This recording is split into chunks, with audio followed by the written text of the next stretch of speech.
40% of Americans say that the most stressful thing you will ever do is either buying or building a house.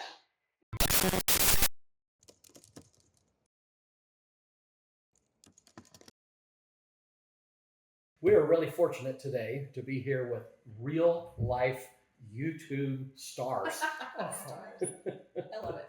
If you've watched Lake Lot Build on YouTube, the stars of Lake Lot Build, I really want them to see what you did. Talk to me about that process and how it went from concept to actual reality. Yeah. My father is a little bit old, he's a little more in age, and so it was a little harder for him to be able to travel. But I wanted him to see what we were working on, and then we wanted our friends and family to kind of be able to see it. And I knew a little bit about YouTube at that time, so I thought, well, let's just put all of these on YouTube and then people can watch.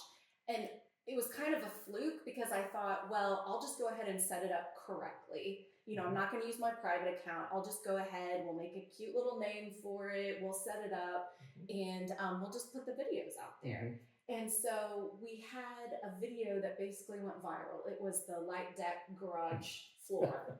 And awesome. I had done just the barest amount of research to know kind of what to title it and to know that there weren't very many videos out there of suspended, garage floors like that.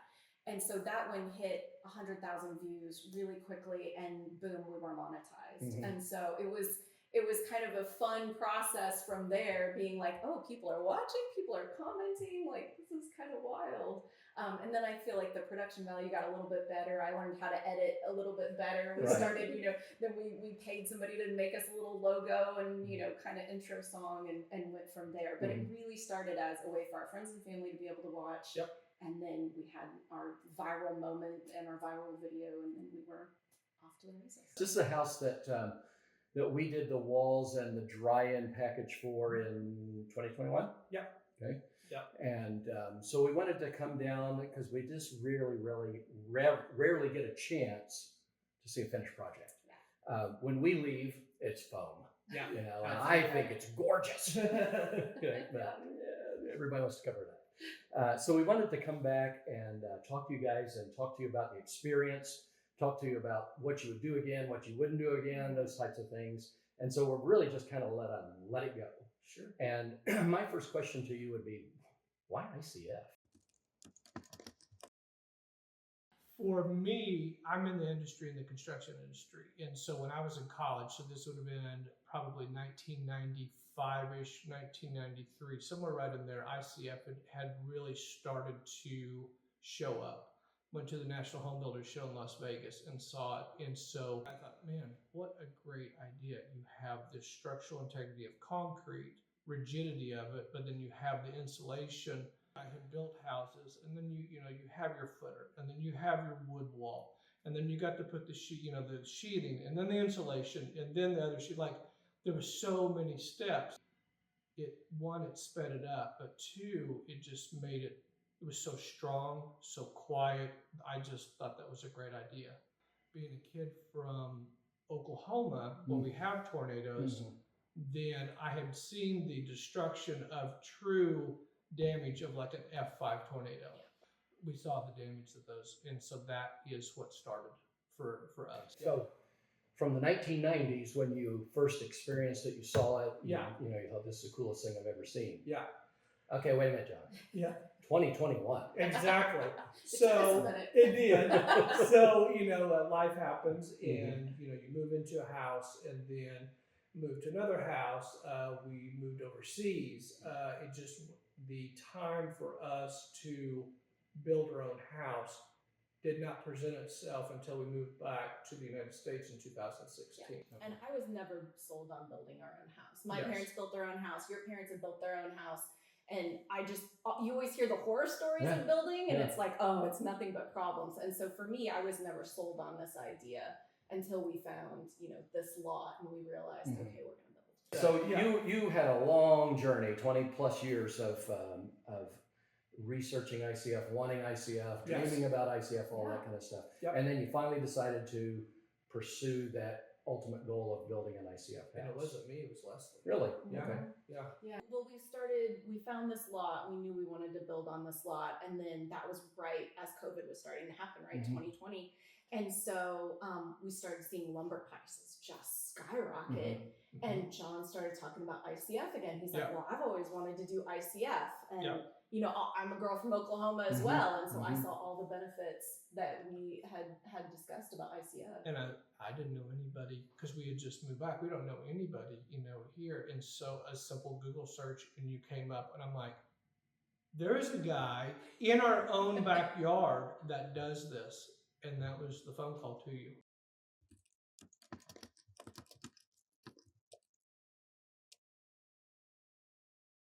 Came to our house, right? And we just sat down, and being in the industry, I know the questions to ask, to some softball, and to watch the response to see, does this person know what they're talking about? Because it's almost, I'm asking you a question, I already know the answer to it, but it's almost like I'm wanting to see if you know the answer to it.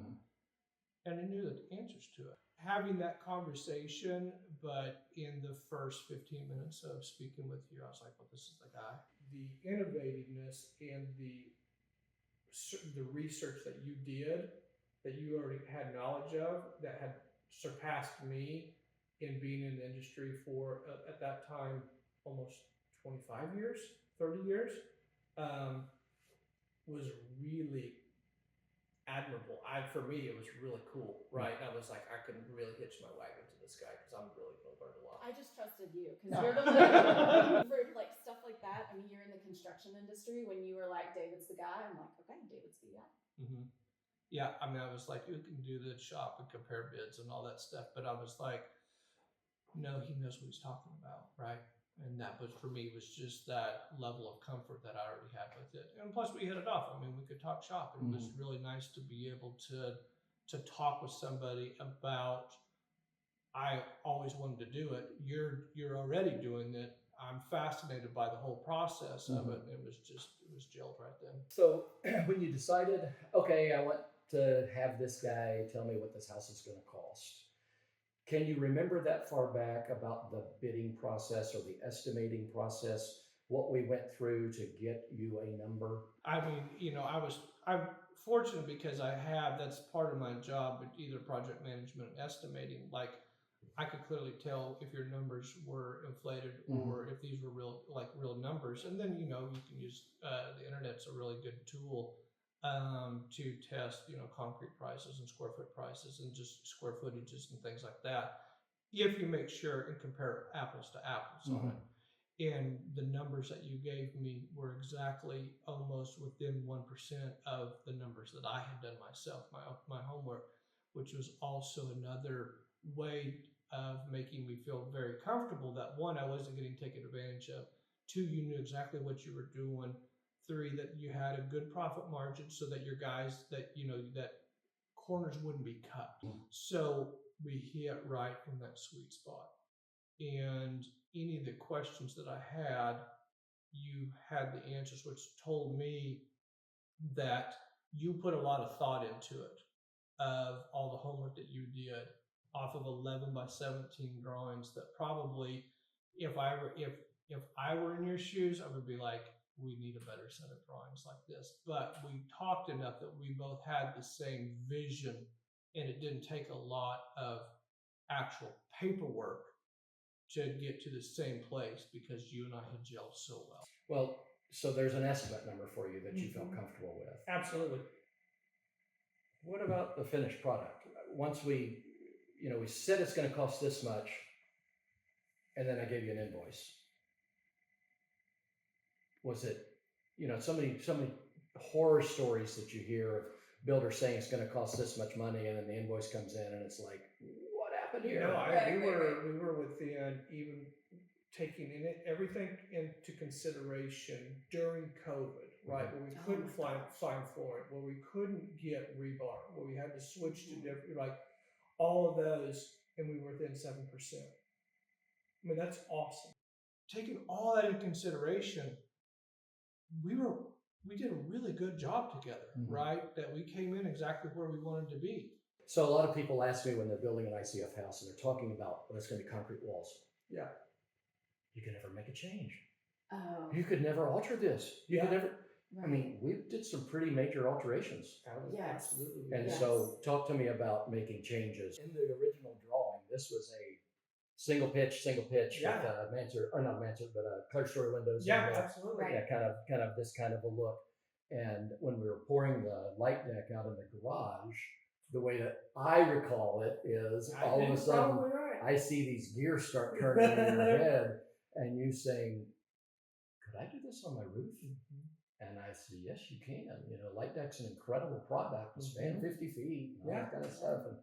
And the next day, I had new drawings of what you wanted it to look like. And so we started proceeding from there, what we were going to do and how we were going to do it, made that change. The biggest one are these windows. If you can remember, I thought we needed columns in between because I was still so new. And you're like, no, we'll just make that an opening because that's 16 feet. It's just like a garage door opening. And when I heard that, I was like, well, that's it. And now you see this massive 16-foot wide window, which is the focal point of the entire house. Was your idea, right? I mean, can you imagine these columns in between here? It would have looked, but it was all you. I mean, you did it, right? Not me. I mean, that was what you brought to the table. And it has been I'm just telling it how it is, man. Yeah. Well, that's $1 million view. Oh, thank you. Yeah.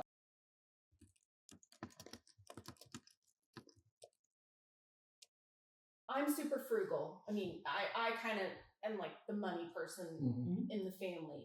But honest to God, 1999 in the Moore tornado, I saw houses that were completely leveled and flat. And when you see what a house is made of that's stick built, it seems bananas that people live in this because it's literally, I mean, a 2x4, 2x6. They're just sticks that they put, you know, some sheeting over and then you're siding. And so when I saw those houses demolished, I just thought there has to be a better product, right? And so the ICF, 100% worth it. There are some things that are worth paying for, even when you're frugal and cheap like I am. And concrete walls with the insulation is a no-brainer for me. When he brought that product to me, I was like, absolutely, it's worth it. But it wasn't that much. It wasn't that much more, but it was worth every penny more than that. Well, I mean, just utility bills. I mean, that's gonna make its way back, right? Tell me what your utility bill was. Literally, it was $66. So, But you have to remember, $32 of that is just the connection. Right. So it cost us $1 a day to run this house, and it's completely electric. I don't have to worry about termites, right? I don't have to worry about mold, right? Because it is truly concrete. I don't have to worry about rodents chewing through the side of the house. Just all these little things I don't have to worry about. Like last night, it rained so hard. I didn't know. The only thing that woke me up was the flash of the light through the window. We didn't hear anything. It's so unbelievable. Our other house, when the thunder comes, the whole house shakes. It wakes up our son in his bedroom. Absolutely. Here, just like, sleep through. So, in the not too distant future, this becomes your everyday house. Yes. Yeah. Right now, you have a house that is about 45, 50 miles north. Yeah. It is been at many times. It is a very nice house. Oh, it's spectacular. It's a beautiful house. Talk to me about the difference in the way, what do you call it? Maybe the standard of living or the quality of life or whatever in that very high-end house compared to your house here. So from a cleaning perspective, we were just talking before we started, you know, we haven't been in this home in 3 weeks because we've been traveling and going different places. Didn't have to dust before you guys came in because this house does not get dusty. It doesn't get dirty. I have to dust our other house every single week. I mean, things filter their way in and find their way in for sure. And then from our money cost perspective, in a hot summer in that house, I'm going to spend $300 a month for our electric to run the ACs there. And here, our most expensive month ever is like $90. Mhm. So yeah, I mean, huge differences in cleaning and cost. And then from a comfort perspective, this house is so much more comfortable. We talk about this all the time. It is a real challenge to heat and cool our other house to where it feels comfortable without paying $500 a month. And just the feeling of the humidity, like everything is just more challenging in that Absolutely. house. Yep. Here, the humidity is always comfortable. The air conditioning or the heat is always comfortable without us even having to like think about that, plan about that. We hardly ever have to clean this house. Yeah. It's amazing the difference, really. This is just a much more comfortable house, and it's hard to describe to somebody who's only lived in a traditional house. But honestly, we experience it every weekend coming here. You feel like safer, more secure. It sounds corny, but there's just a comfort level in the air and in being in here and being quiet. It's just so different. Every time I'm here, I love it more and more and more.